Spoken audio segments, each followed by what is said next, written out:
This conference will now be recorded. Ladies and gentlemen, welcome to day 3, tip 3, in regards to setting up a company in China. We have looked in the last 2 days about the types of legal entities that can be established in China. And now I would like to focus a little bit on developing your structural plan for that company in China.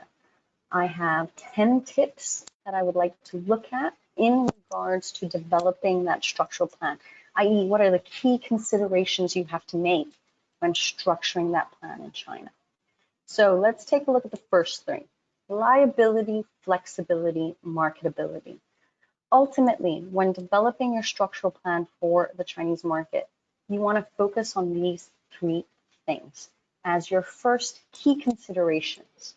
You want to set up a structure in China or a company in China that has limited liability, okay? And you've got to understand what is that liability that is occurring in that entity, if any.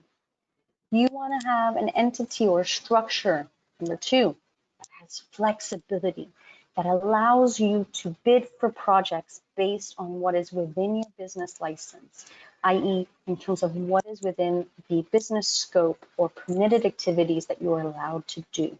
You want your entity to be able to invoice. You want your entity to be able to transact overseas as well as domestically. You need to understand how much flexibility is required to work and function in China. And last but not least, you also have to think about marketability, okay?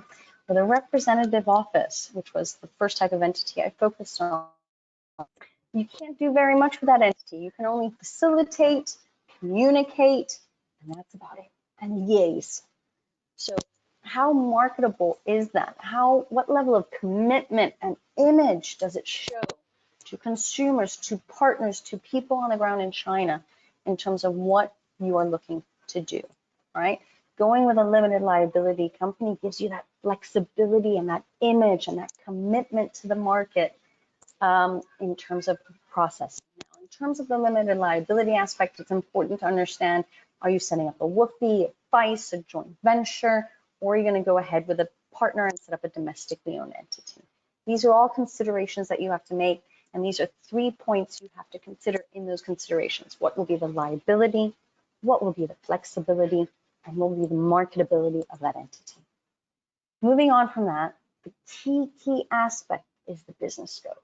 I highlighted the business scope of a representative office on day 1, so definitely take a look at that video if you haven't yet. But when you're establishing a limited liability company, this type of company is permitted to generate revenue. So you need to have activities within your business scope that are commercializing your structure, okay? A piece of homework that I would like you to do is take a piece of paper and with bullet points, list all the activities that you are looking to do in the short as well as in the long term. Just bullet points, single terms of what you want to do. Import, export, where, what products, sales, domestic, to whom, how much, right? You have to think about these little things, all of these things. List out the products that you want to trade with or the services that you're looking to perform. List everything out. And then the next step from that is understanding what licenses, additional licenses are required for certain activities. For example, as an accounting firm, we need to have additional licenses to perform accounting activities, and there's certain criteria that the company has to fulfill. If you are in the food and beverage sector, you will need to obtain a food and beverage license in order to be able to trade domestically. Okay, so, but as a homework piece, outline these little points out to understand exactly what you want to do in the short as well in the long term. Another key exercise that I would ask everybody to do, the benchmarking exercise. Everybody has competitors in China.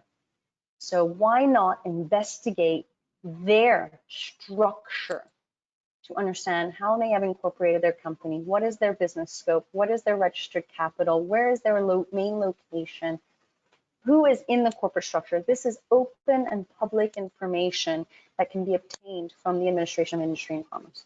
So ask your service provider, your lawyer, if they can do this benchmarking activity for you. Look at 2, 3, 4, 6 competitors to see how they have structured their entities in China.